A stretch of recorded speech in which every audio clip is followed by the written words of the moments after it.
नमस्कार दोस्तों, आप सभी का स्वागत है मास्टर स्टोरी चैनल में। कहानी पसंद आए तो वीडियो को लाइक करें। चैनल पर पहली बार आए हैं तो सब्सक्राइब करके बेल आइकन घंटी प्रेस कर लें। आकांक्षा आज रक्षाबंधन पर अपने मायके पहुंची तो अपने भाई भाभी को ऐसे हंसी ठिठोली करते देखकर उसका खून खौल उठा।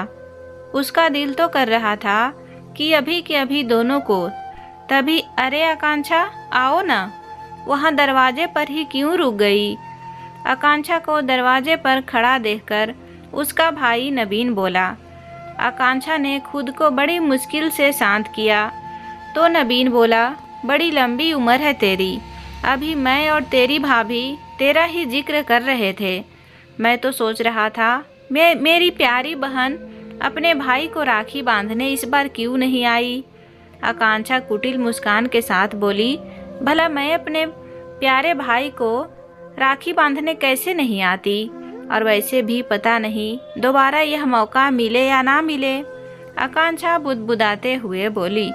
आरती बोली, दीदी पता है आपको, आपके भाई ने आपके लिए ऐसा सरप्राइज रखा है इस बार कि आप सुनते ही खुशी से पागल हो जाएंगी।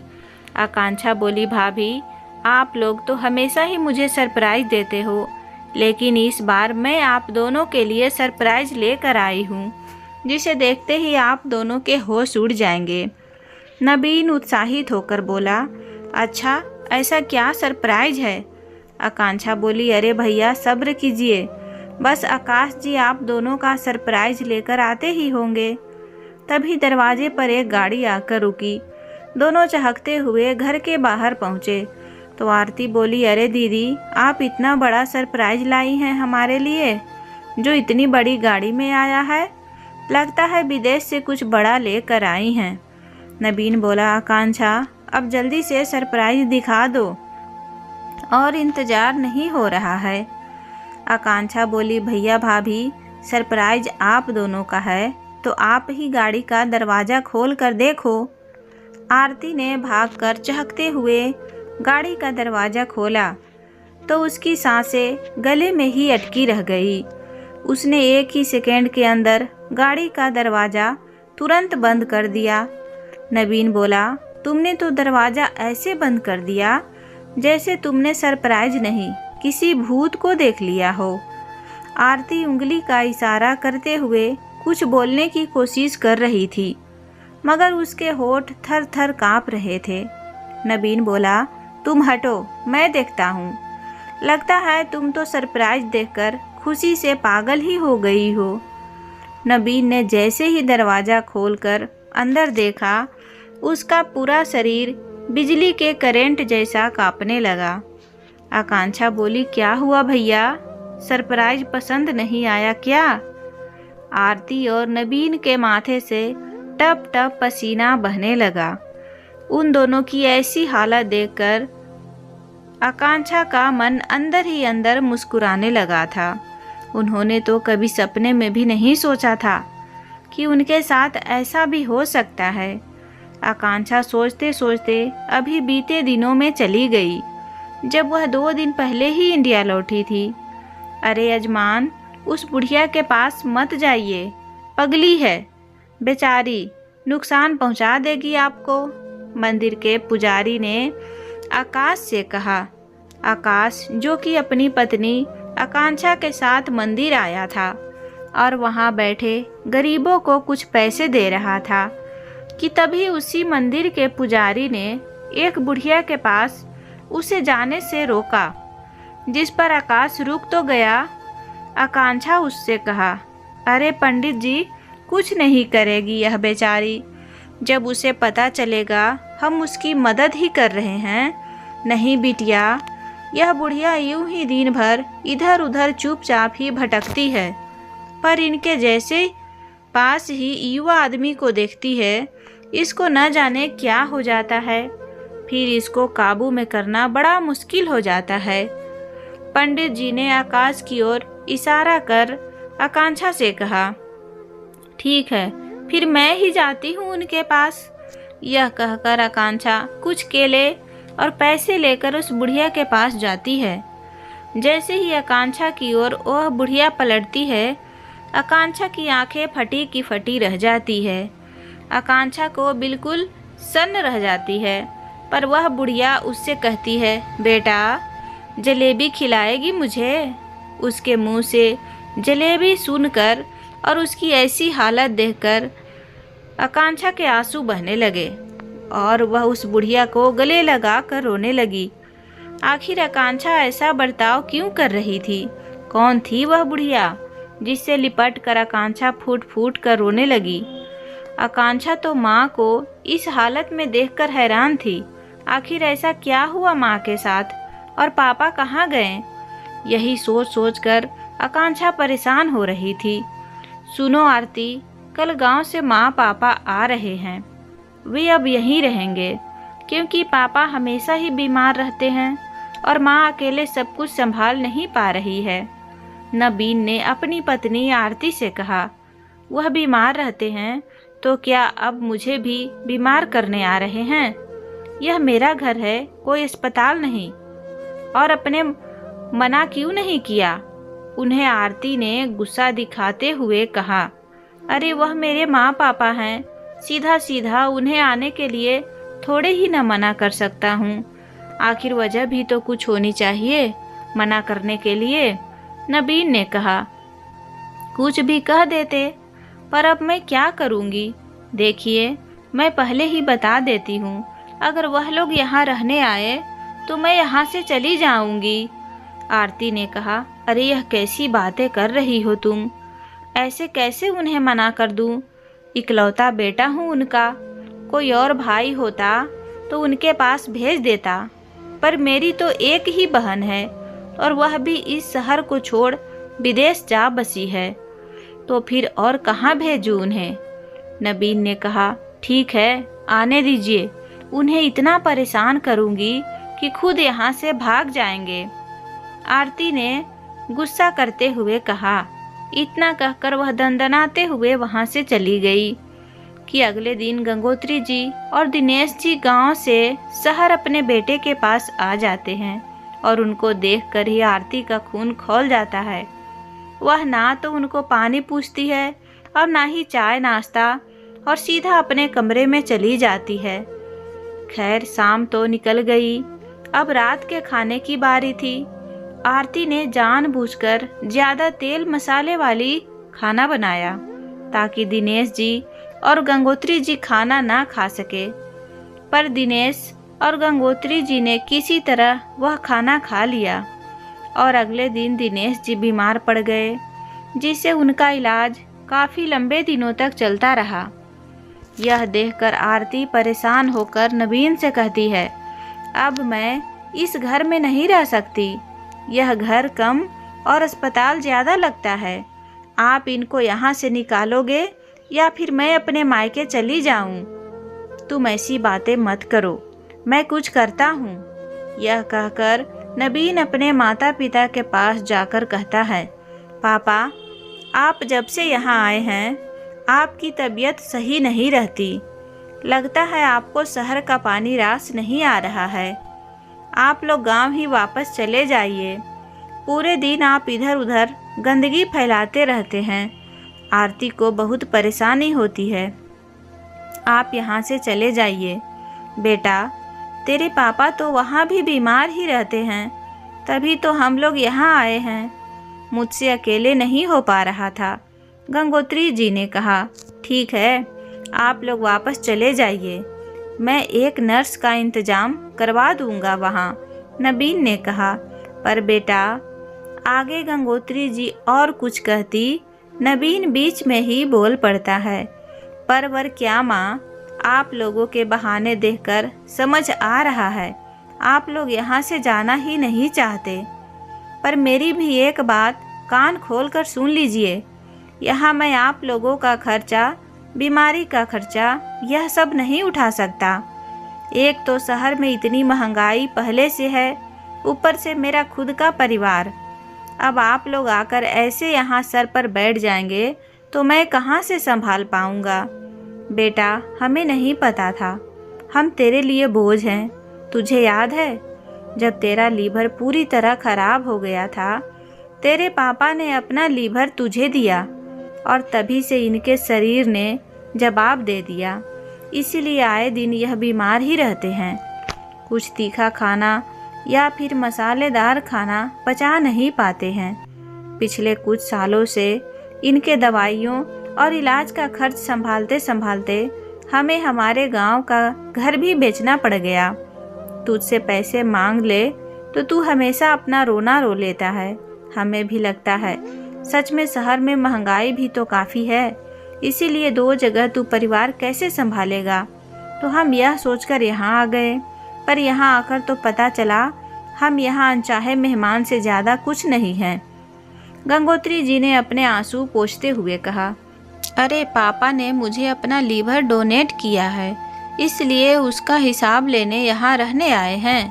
ठीक है, बताइए कितने पैसे चाहिए आप लोगों को, मैं उतने पैसे दे दूँगा, फिर मेरी ज़िंदगी से दफ़ा हो जाइए। आप लोगों ने वहाँ का घर मुझे बिना बताए ही बेच दिया और अब अपनी बीमारी को लेकर मुझे बिकवाने आए हैं। नबीन ने आंखें दिखाते हुए कहा, वाह बेटा, आज तेरे मुंह से यह सारी बातें सुनकर हमारा जीवन तो धन्य हो गया। ना जाने कितने पुण्य किए होंगे जो हमें तेरे जैसा औलाद मिली। चलो गंगोत्री, अब इन सारी बातों के बाद तो हम सड़क पर ही रह लेंगे, पर यहाँ नहीं रह सकते। दिनेश जी ने कहा, हाँ हाँ जाइए, और कृपा करके अपनी सूरत दोबारा मत दिखाइएगा। नबीन ने कहा। उसके बाद नबीन और गंगोत्री जी घर से निकल जाते हैं और वह जाकर स्टेशन पर बैठ जाते हैं। अब हम कहाँ जाएंगे जी? गांव में तो अपना घर भी नहीं रहा। सुनिए ना, हम आकांक्षा को फ़ोन करते हैं, वह हमें कुछ न कुछ रास्ता बताएगी। गंगोत्री जी ने कहा, उसको क्या बताएंगे? जब बेटे ने ही हमें नहीं रखा तो उसके घर हम कैसे रह सकते हैं? आखिर बेटी का घर का पानी कैसे पिएंगे? उससे तो मर जाना बेहतर होगा।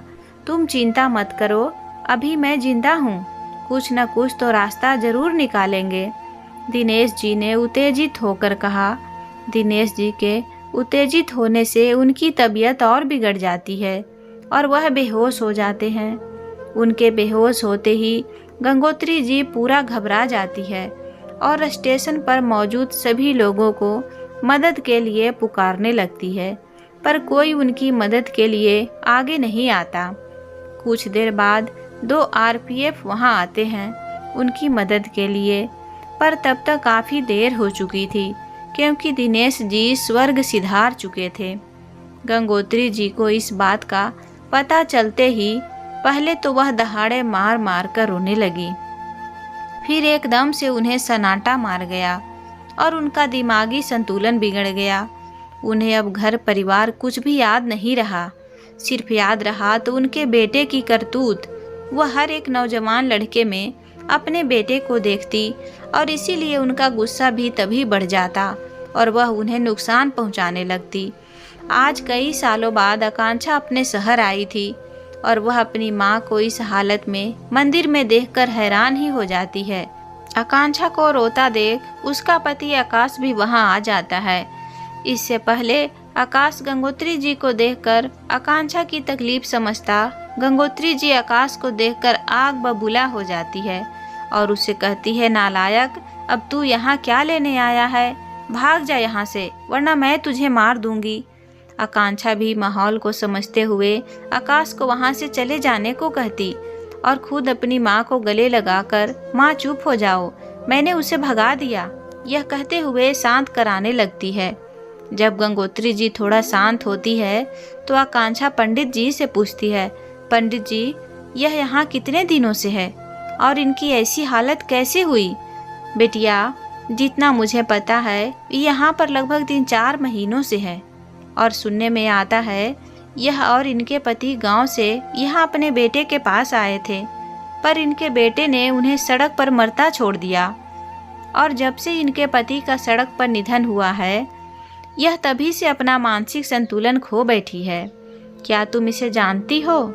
पंडित जी ने कहा, हाँ पंडित जी, यह मेरी माँ है। आकांक्षा ने कहा, माँ?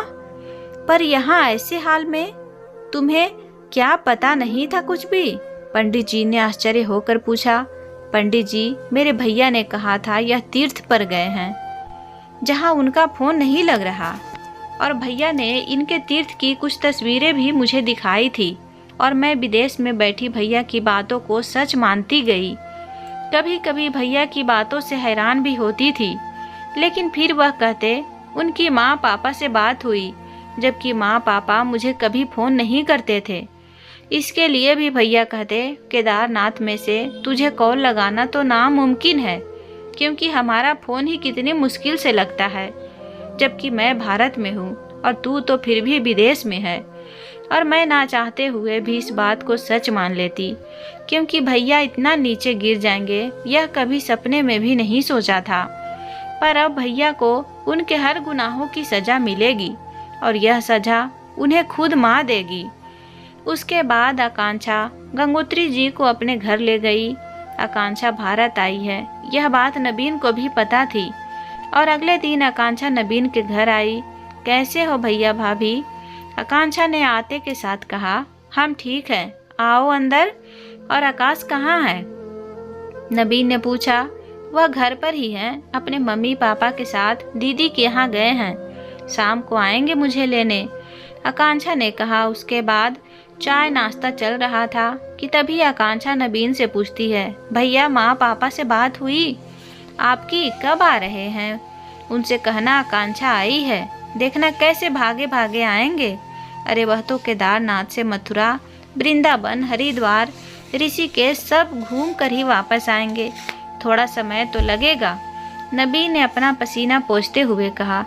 पर भैया पापा की तबीयत भी खराब ही रहती है, तो इतना कैसे घूमेंगे? माँ कैसे राजी हो गई इस बात के लिए? अब की जो उनका फ़ोन आए तो मेरा इंडिया वाला नंबर उनको दे देना और कहना मुझे कॉल करे।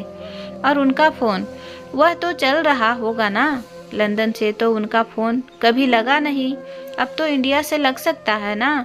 छोड़ो, अभी उसी पर कॉल करके देखती हूँ। आकांक्षा ने यह कहते हुए अपना फ़ोन निकाला और अपने पापा को कॉल करने लगी।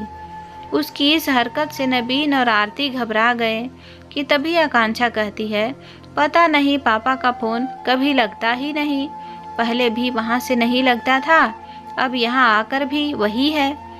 यह लगभग 3-4 महीने से हो रहा है। 3-4 महीने हो गए उनको तीर्थ यात्रा पर गए हुए, यह काफ़ी लंबा नहीं है। आपने तसल्ली तो किया ना, वहाँ सब ठीक है। आप लोगों की पापा से किस नंबर पर बात होती है, वह नंबर जरा मुझे देना। अरे आकांक्षा, तू बेकार में ही इतनी टेंशन ले रही है, हम क्या माँ पापा को ऐसे ही छोड़ देंगे? उनकी पूरी खबर रहती है हमें। यह देख उनकी कल की भेजी हुई फ़ोटो। यह कहकर वो अपना फ़ोन आकांक्षा के आगे कर देता है, और आकांक्षा वह फ़ोटो देखकर हैरान हो जाती है। उसे अंदर ही अंदर गुस्सा भी बहुत आता है कि इस मर्द के फ़ोटो दिखाकर आज तक मुझे बेवकूफ़ बनाता आया है। ना जाने इसमें ऐसे ही कितने फ़ोटो रखे होंगे मुझे बेवकूफ़ बनाने के लिए। आकांक्षा जब वह फ़ोटो देख रही थी कि तभी आरती कहती है, वो दरअसल क्या है ना आकांक्षा, उनका ना तीर्थ यात्रा करते करते मन भी बदल गया है। वह कह रहे थे वहाँ वृंदावन में किसी आश्रम में रहकर प्रभु की सेवा करेंगे। पापा जी की तबीयत अभी पहले से काफ़ी अच्छी रहती है, इसलिए हमने भी सोचा उनका मन लगा रहे, और क्या चाहिए हमें, हम भी उसी में खुश हैं। मेरे पापा को मारकर तुम खुश हो रही हो डायन, तुम लोगों की जो खुशी को तो मैंने खून के आंसू में ना बदले, मैंने भी अपने माता पिता की बेटी नहीं, आकांक्षा ने अपने मन में कहा। उसके बाद आकांक्षा चली जाती है। एक तरफ तो आकांक्षा अपने माँ का इलाज शुरू करवाती है, दूसरी तरफ वह हर रोज़ नबीन से उसके पापा से बात करवाने को कहती है। यह आकांक्षा तो पीछे ही पड़ गई है। अब मैं उसकी पापा से बात कैसे करवाऊँ? फ़ोटोशॉप करवा कर फ़ोटो दिखा चुका हूँ उसे, फिर भी माँ पापा से ही बात करनी है। नबीन ने आरती से कहा, सुनिए ना, जिस तरह हम उन्हें झूठा फ़ोटो दिखाकर पापा मम्मी जी के तीर्थ पर होने का विश्वास दिला चुके हैं, वैसे ही किसी आदमी को पापा जी बनाकर फ़ोन पर बात करा दीजिए, जिस आदमी की आवाज़ थोड़ी थोड़ी पापा जी से मिलती जुलती हो। अगर उसने आवाज़ पहचान भी ली तो कहेंगे केदारनाथ में ठंड बहुत है, ठंड लग गई होगी और इसी वजह से उनका गला खराब है। और आकांक्षा को अपने बचपन के कुछ किस्से भी बता देना ताकि आकांक्षा को शक ना हो। वह अगर उससे कुछ पूछे तो वह जवाब दे सके। एक बार वह बात कर लेगी ना तो फिर विदेश वापस भी लौट जाएगी, हमारी भी बला टल जाएगी। आरती ने कहा, वाह क्या आइडिया दिया है आरती, कल रक्षाबंधन है, कल उसकी बात करवाता हूँ पापा से, हमारे पूजनीय पापा से। यह कहकर दोनों हंसने लगे। अगले दिन आकांक्षा राखी लेकर नबीन के यहाँ पहुंची। नबीन आकांक्षा को आते ही कहता है, आज पापा तुझे फ़ोन करेंगे, मैंने उनसे कल बहुत कहा। यह क्या पापा, आप लोग आकांक्षा को फ़ोन क्यों नहीं करते, बड़ी नाराज़ है। तो इस पर पापा ने कहा, पता नहीं क्यों उसका फ़ोन नहीं लगता।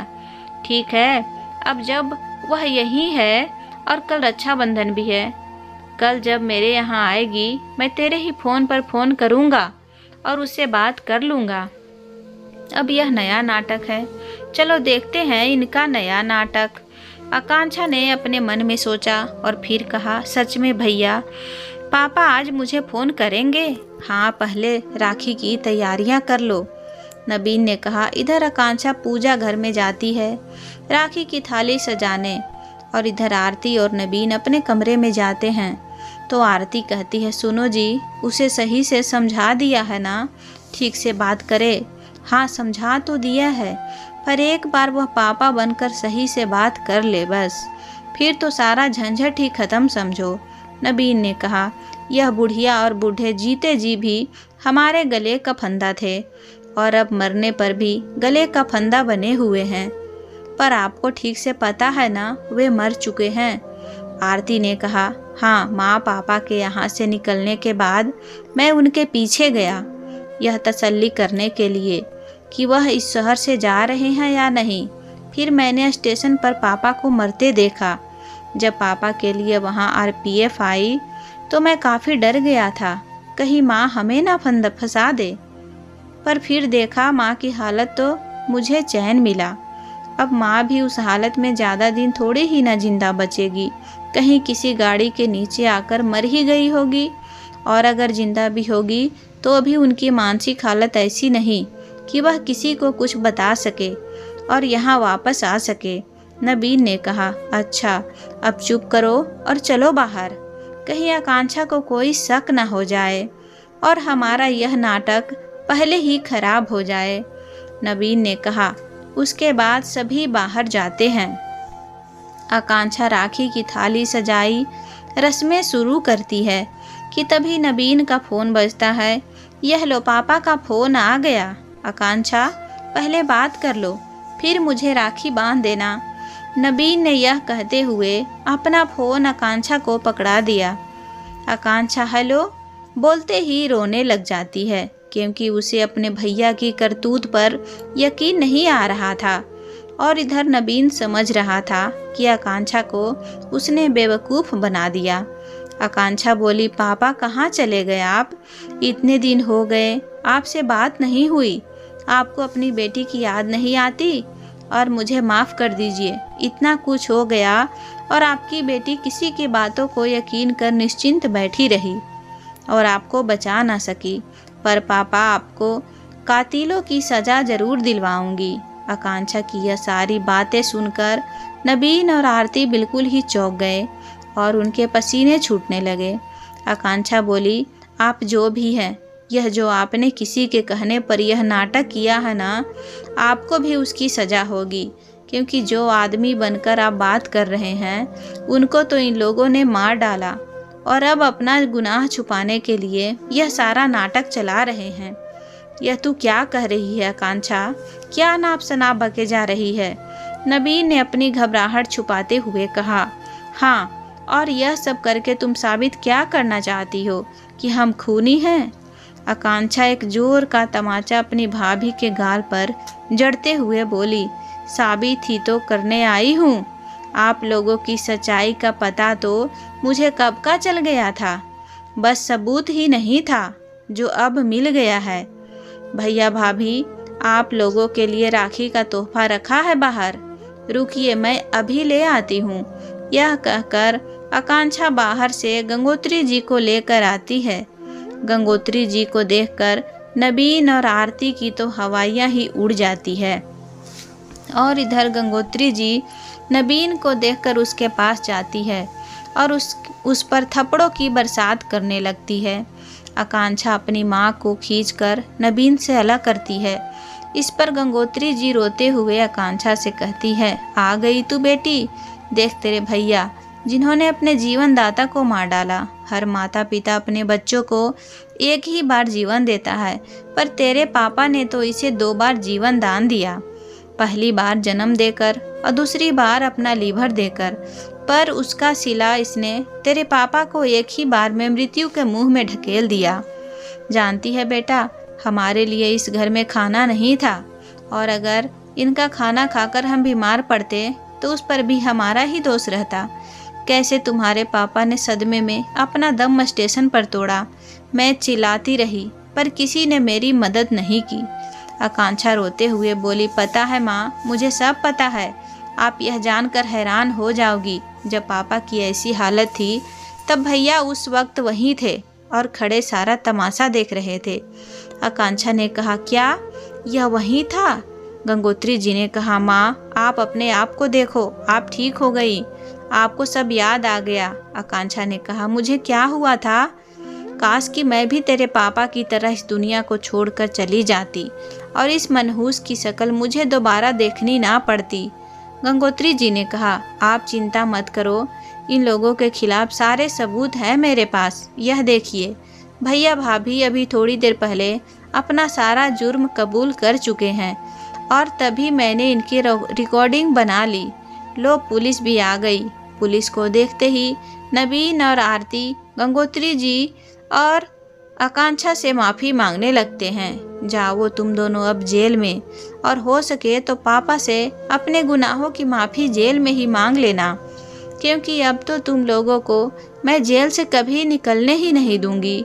गंगोत्री जी ने दोनों को एक एक चांटा लगाते हुए कहा। इतने ही देर में पुलिस आई और दोनों को पकड़कर ले गई। जिस दिन केस की सुनवाई थी, गंगोत्री जी ने ऐसे ऐसे सवालों की झड़ी लगा दी कि सभी की आंखें नम हो गई। जज भी उनके सामने अपनी कुर्सी से आकर सर झुकाकर खड़ा हो गया और बोला, माँ जी, आपने आज मेरी आंखें खोल दी है। कुछ साल पहले मैंने भी अपनी पत्नी के कहने पर अपनी माता को छोड़ दिया था, लेकिन आज इस अदालत में एक माँ को नहीं, 2-2 माँ को न्याय मिलेगा। उस जज ने गंगोत्री जी के बेटे बहू को सजा 7 साल की सुनाई और सजा सुनते ही अपनी माता को ढूंढने के लिए दौड़ पड़ा। गंगोत्री जी को आज शांति मिल रही थी। उसके बाद आकांक्षा अपनी माँ को लेकर विदेश हमेशा के लिए चली गई। उधर जज अपनी माँ के पैरों में गिर कर गिड़गिड़ाने लगा, माँ मुझे माफ़ कर दीजिए, मैंने अपनी पत्नी के कहने में आकर आपको बेसहारा छोड़ दिया था। कितना नालायक बेटा हूँ मैं। अपना खून पसीना सींच कर मुझे इस लायक बनाया, न्याय का देवता बनाया, और मैंने आपके साथ ही अन्याय किया। अपने बेटे को वैसे माफ़ी मांगते देख जज की माता जी की आंखें भर आई और उन्होंने उसे माफ़ कर दिया। माता पिता एक भी मौका नहीं छोड़ते अपने बच्चों को बार बार जीवन दान देने का, पर बच्चे एक बार भी वह मौका नहीं चाहते जहां वह कोशिश करे अपने माता पिता को जीवन में मान देने का। तो दोस्तों, गंगोत्री जी ने अपने बेटे को सज़ा दिलाकर सही किया या गलत, कमेंट बॉक्स में अपनी राय ज़रूर दें। और कहानी पसंद आए तो वीडियो को लाइक करके चैनल को सब्सक्राइब बटन ज़रूर प्रेस करें।